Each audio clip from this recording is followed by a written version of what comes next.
Hello friends, welcome to my channel अनसुनी बातें with Manu. हर साल जून में लीची एंड डॉग मीट फेस्टिवल के दौरान चीन के कोने कोने से लोग यूलिन आते हैं। बाज़ारों में दुनिया भर के कुत्तों की किस्में सजी होती हैं, साथ ही ताज़ी लीची भी परोसी जाती हैं। कोरोना का भूत अब भी दुनिया के पीछे लगा है। इस बीच चीन के यूलिन प्रांत का सबसे बड़ा डॉग मीट फेस्टिवल शुरू हो चुका है। यहाँ 10 दिनों तक बाज़ारों में डॉग मीट की किस्में मिलेंगी। अनुमान है कि इतने ही दिनों में चीन के कोने कोने से लोग हज़ारों कुत्तों को मार देते हैं। एनिमल राइट्स संस्थाएं पहले से ही इस पर हल्ला करती रही हैं, जिस पर चीन घेरे में है। इसके बाद भी वहाँ कुत्ते खाने का ये उत्सव पूरी शान से मनाया जा रहा है।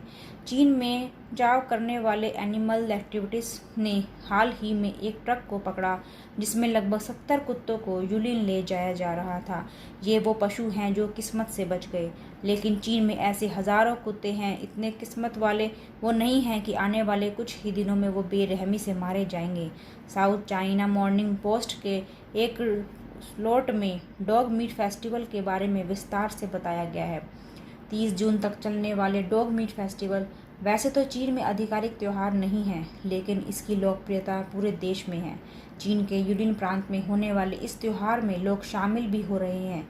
कुत्ते से लेकर कई तरह के पालतू और जंगली जानवरों का मांस चाव से खाने वाले इस देश में डॉग मटन को मटन ऑफ द अर्थ कहते हैं। लोग कुत्ते के मांस में आध्यात्मिक ताकत देखते हैं और ईश्वर से जुड़ने के लिए इसे खाने पर जोर देते हैं।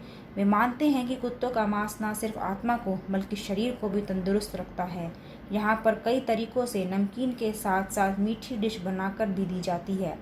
यूलिन में होने वाले इस त्यौहार को लीची एंड डॉग फेस्टिवल भी कहते हैं, जिसमें कुत्तों के अलावा ताज़ी लीचियाँ और अल्कोहल को अलग अलग किस्में देकर भी सर्व किया जाता है। अगर कोई ग्राहक चाहे तो वो जिंदा कुत्ते को पिंजरे समेत घर ले जाकर उसे पका कर खा सकता है। इतिहासकारों के अनुसार चीन में 7000 से भी ज़्यादा सालों से कुत्ते का मांस खाया जा रहा है। कुत्तों को पकाने के अलग अलग तरीकों के अलावा एक तरीका यहाँ खास ही क्रूर है।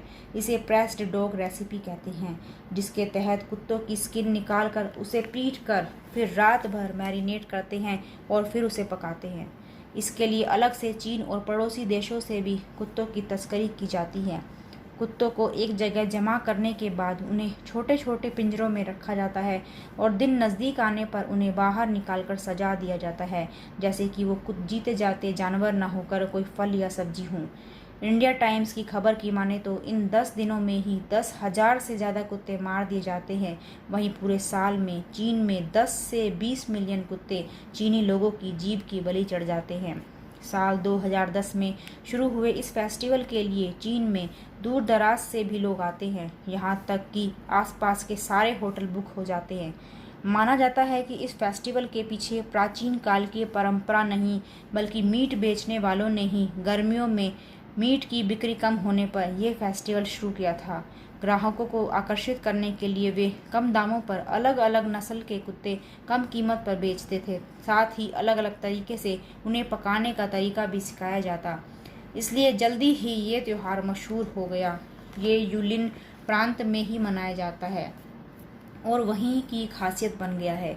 इस दौरान शराब और लीची की बिक्री भी खूब होने लगी।